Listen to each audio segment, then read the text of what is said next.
mulher é mais frágil do que o homem emocionalmente e fisicamente, não é mais frágil intelectualmente. Pelo contrário, né? Ela é mais inteligente biologicamente falando. Mais inteligente. Na primeira epístola de Pedro, no capítulo 3, no verso 7, está dizendo que o homem casado deve tratar a sua mulher como uma parte mais frágil.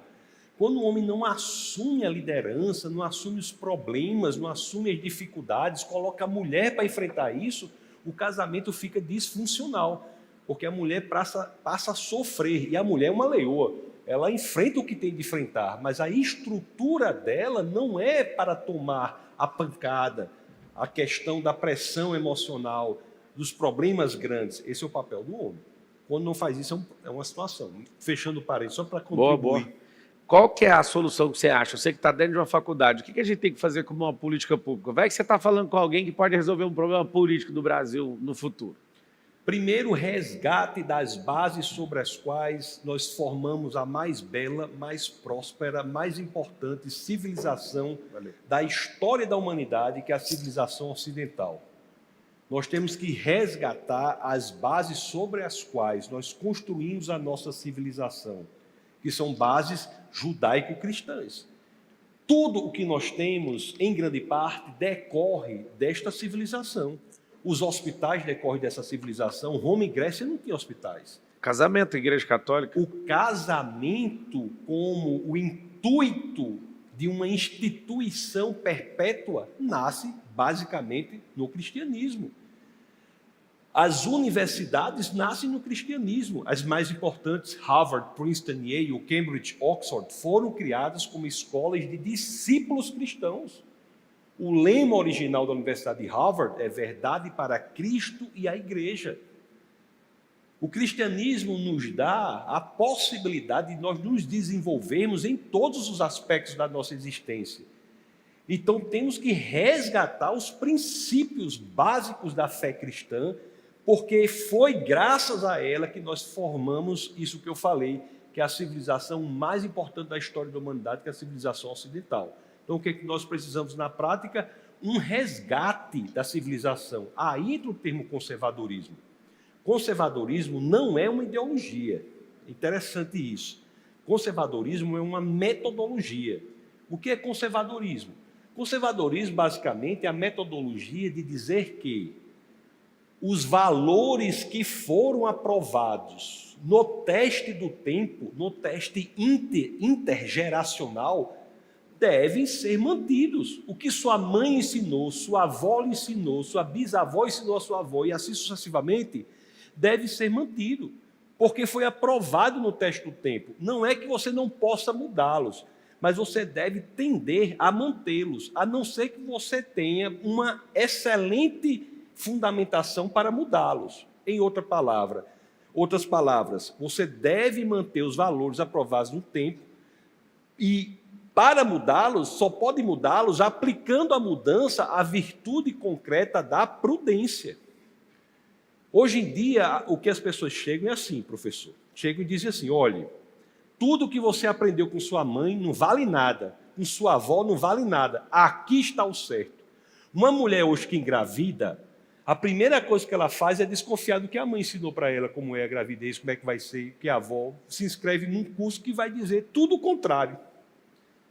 Quando a mãe criou ela e deu certo, a mãe a criou vários filhos, deu tudo certo, aí as jovens são doutrinadas a duvidarem da sabedoria que passou da avó para a mãe para aderirem a uma proposta totalmente diferente que vai acabar com a família. Professor, me permite oferecer um entendimento diferente, até quero te ouvir. Eu acredito, assim, quando é arquitetado de forma maligna para desconectar pai de filho, não faz o mínimo sentido. Mas a gente questionar ações e métodos, eu acredito que isso não é desonra, não volta contra a família. Agora, abrir mão de princípios e valores é uma coisa.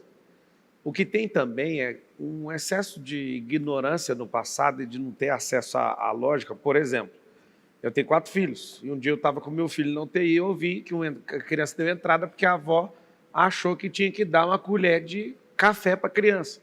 E acabou dando. E tem crianças que tem reações adversas. Um recém-nascido não pode tomar pó de café, mas a avó, com a crença dela, né? Eu até quero saber de você. Você acredita que tudo a família deve fazer igual? A mãe cortava a canela do frango, a filha cortava a canela do frango, a neta teve um marido que questionou. Aí falou, mas por que você corta? Não, vou perguntar para minha mãe não sabe. Vamos perguntar para minha avó. É porque o forno Lair era pequeno, o tabuleiro era pequeno. Então, questionar ações, eu acho que é muito bem-vindo. Eu quero saber o que você pensa disso. Princípios e valores é diferente. Porque eu entendo que o conservadorismo ele tem que ser ligado a fundamento e não a acessório. A cor que a minha avó pintou a parede de casa não é a cor que eu vou pintar a porta a minha parede. Agora, princípio e fundamento, eu acredito que você pode ainda questionar até para aprender, para saber etimologia. Você pensa diferente disso? Não, os valores que foram aprovados no teste do tempo que devem ser mantidos, a não ser que você tenha um fundamento muito importante para alterá-los.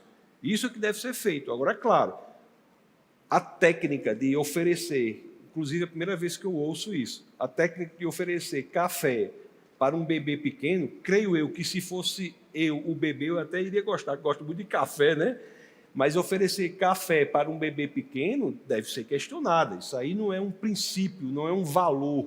Os valores do respeito aos mais velhos, da unidade familiar, do irmão cuidar do outro irmão. De pedir bênção, você acha que tem que manter? Os valores de honrar pai e mãe, valores bíblicos, de pedir, de se dirigir aos pais com respeito, os valores de você orar nas refeições, os valores de você buscar em Deus o propósito, o sentido da sua existência. Esses valores são muito basilares na construção da nossa sociedade, da nossa civilização. Estão sendo atacados. Eu gostaria de fazer uma pergunta, mudando aqui, mas fica livre para responder o que quiser e mudar de assunto a hora que quiser, que está interessante para mim. Eu estou gostando muito de hoje. Você acredita que Deus criou o diabo? Deus, ele cria o anjo que, pelo exercício do livre-arbítrio, se tornou o inimigo de nossas almas. Deus cria a possibilidade do mal. Ele não faz o mal. Por que Deus cria a possibilidade do mal? Porque no mundo em que o mal é possível, é que nós temos a maturidade moral. Que maturidade moral haveria em se fazer o bem se não houvesse a possibilidade de se fazer o mal? Em se fazer o justo se não houvesse a possibilidade de se fazer o injusto? Só diante da possibilidade do erro, escolhendo o acerto, é que nós podemos dizer que o mundo é moral de forma madura. Você pode até forçar uma pessoa a se comportar como se amasse você, mas é impossível você forçar uma pessoa a amá-lo verdadeiramente. Uma pessoa só consegue amá-lo verdadeiramente se ela tiver a opção, a possibilidade de não amar. Então, a possibilidade do mal, a possibilidade de um anjo, por exemplo, escolher, por orgulho, afastar-se de Deus e se tornar inimigo de nossas almas, a possibilidade do primeiro casal desobedecer a Deus e comer do fruto do conhecimento do bem e do mal é um pressuposto lógico da maturidade moral. Do contrário, nós viveríamos numa ética robótica, que é muito inferior à ética em que nós vivemos. E é interessante, professor Marçal, que quando a humanidade escolhe comer do fruto do conhecimento do bem e do mal, isso é o que está na base do que ocorre até hoje. Porque conhecimento do bem e do mal, o que ela está dizendo ali? Qual é a proposta da serpente? A proposta da serpente é a seguinte: não basta que você tenha sido feito, casal, à imagem e semelhança de Deus, como é dito lá em Gênesis 27. Você pode ser como Deus, conhecedor do bem e do mal. O que é ser conhecedor do bem e do mal? Qual é a proposta? A fonte da moralidade, o que é certo, justo e verdadeiro, não é mais Deus, pode ser você. E tudo mais que nós conversamos hoje decorre disso, da ideia de que o que é certo, o que é justo, o que é verdadeiro, depende de mim, como se as minhas vontades, os meus quereres e os meus desejos fossem servíveis para serem fontes da moralidade